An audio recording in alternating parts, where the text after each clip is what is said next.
Okay, good. Question answered. Communication coaching. So we had one question that I'll just paraphrase, which is, what is the basis of coaching as a communication paradigm? And I don't make things up. I'm generally quite evidence-based. I go wide and far for my evidence. And so the world of coaching, the literature has actually come primarily from performance coaching. So from the world of athletics, Olympics. How do you coach for performance? Because what they found was when someone's performance is blocked by self-disbelief, so you want to climb the mountain, right? But some part of you doesn't think you can. You're not going to climb as fast, and you're not going to be as good. And so your performance will be poor. If, for example, mom didn't believe in you as a kid and you're a 100-meter sprinter, you're going to be held back by that self-disbelief until you repair that. And so the coaches as a profession, they realize this, some of the more gifted ones. There's many coaches that don't get how to coach. There's many coaches that confuse instruction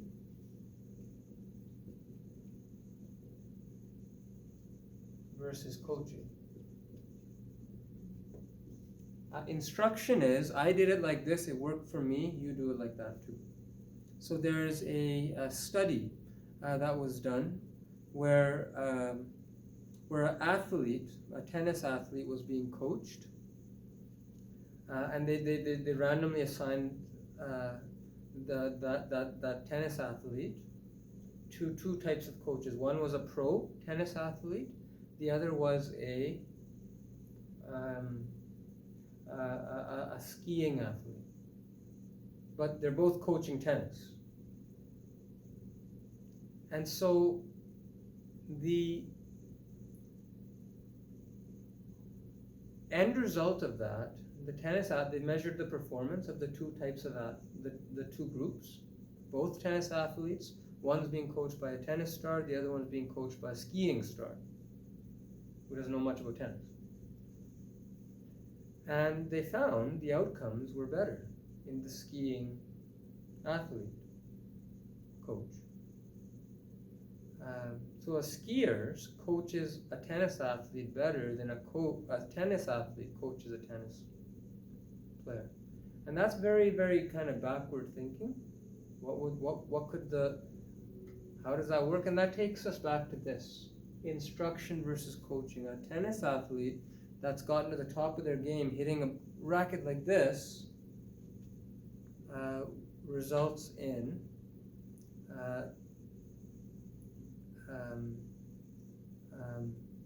a bias. The tennis athlete thinks the other person should also hit the racket like this, and if they're not having a good outcome, it's because they're not hitting it the right way. Here, put your elbow up. But maybe that person's body is a little longer, maybe it's a little shorter, maybe they need to hit it like this. I don't know anything about tennis, but the thing is that they need to maybe move differently, and maybe they can't be like the coach or the instructor. And so instruction is, do it as I did it, it'll work for you because it worked for me. Coaching is, me and you are different. Your potential is different than my potential. So the skiing athlete doesn't know much about tennis, so has no choice other than to say, yeah, you hit that ball. How did that feel in your body? Oh, I felt a little tight back here. Okay. What are 3 different ways you could do it different? Oh, I could swing it like this. I could move over there. I could do that. Okay, let's try each of those 3 things out. Which one felt better? Oh, when I did it like this. Okay, great. And let's do it a few times. Let's see how that feels.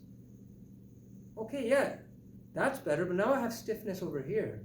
What are some ways you could do to make it better?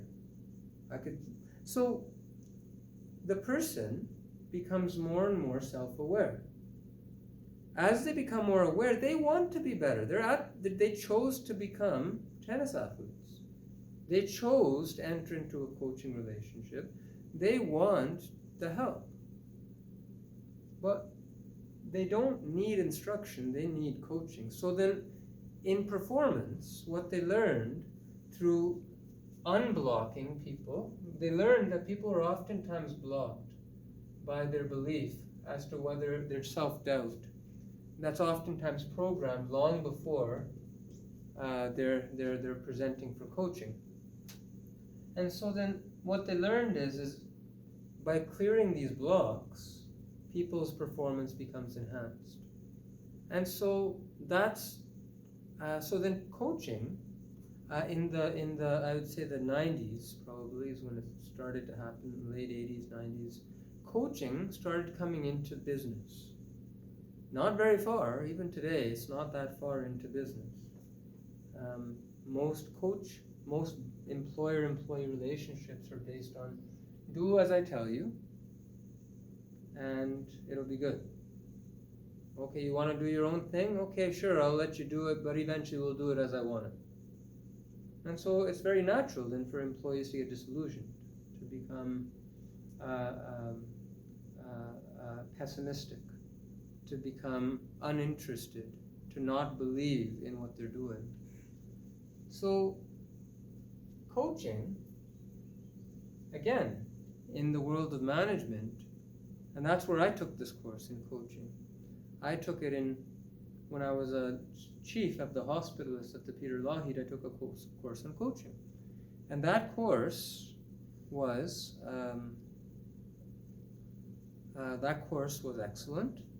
And I realized there that as I'm thinking about coaching my employees or people that report to me, well, as a doctor, I know people should lose weight. I know they should stop smoking. I know that they need to exercise. Why can't we use this in the doctor-patient relationship? And then I became much more into therapy. And then I see that at NOM, we're all about self-therapy. But again, self-therapy, what are the blocks? Connect to self, connect to others, commit to daily practice. If it's hard to do some of these things, then there must be a block. There's always a block. Early on, there's always a block. Probably many blocks. So it kind of makes sense for us to use a coaching paradigm because everyone's block is going to be unique to their situation. So then we use a coaching paradigm, we use coaching questions to help them find the dirt in the wounds that are holding them back. We ask coaching questions so that they can connect better to themselves, connect better to other people, commit to daily practice. And so as we do that, we find people's health increases. So this is why we call self-therapy, because we are all self-healing entities. We're blocked. And so that's how coaching comes into the psychotherapeutic paradigm. And anyone who knows me, I just broaden everything. Because I think life should be simple. I think life is too complicated. So it's a good question. So then that's how this fits into the paradigm of mental health, addiction, and why we call it recovery coaching. And there's a role, sometimes these blocks they actually need specific therapies like EMDR or neurofeedback. If it's concussion related, for example. Sometimes they need specific things that you go to a therapist, but that's okay. You go to a therapist, you get that, and then you continue to build your self-therapy practice. Your self-therapy practice is not going to see a therapist once a week for 10 years. You go to a therapist to deal with a block. Healing, that's your responsibility. That's your potential. That's not mine. And so we use coaching as a way to help people move along, and we use therapeutic processes, of which we have many, to help address blocks. So that's an excellent question, and I think that it displays an excellent point. So thank you for that. Other questions? Yes. My question is, what is the best way for proper communication and effective communication to start, how to approach?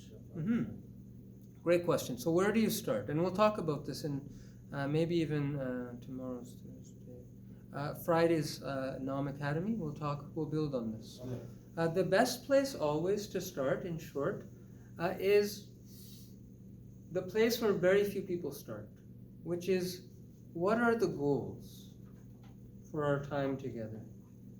What you want to achieve? What you want to achieve? I'm the coach. It's not like what I want to achieve.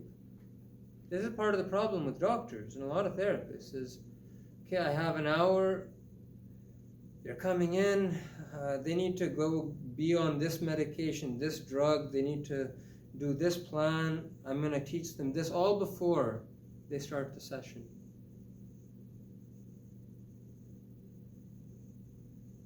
That may have nothing to do with what that person wants to get out of it. The best place to start is to create a goal, to understand what's someone's dream for their life. It's only dreams for their life that will motivate someone. Long-term goals. If they don't know what they are, ask them, talk about it before, help them figure it out. There's all sorts of questions that you can ask. Where would you like to be in 5, 10 years? What's your dream? What's the thing you've been dreaming of your whole life? Everyone has something.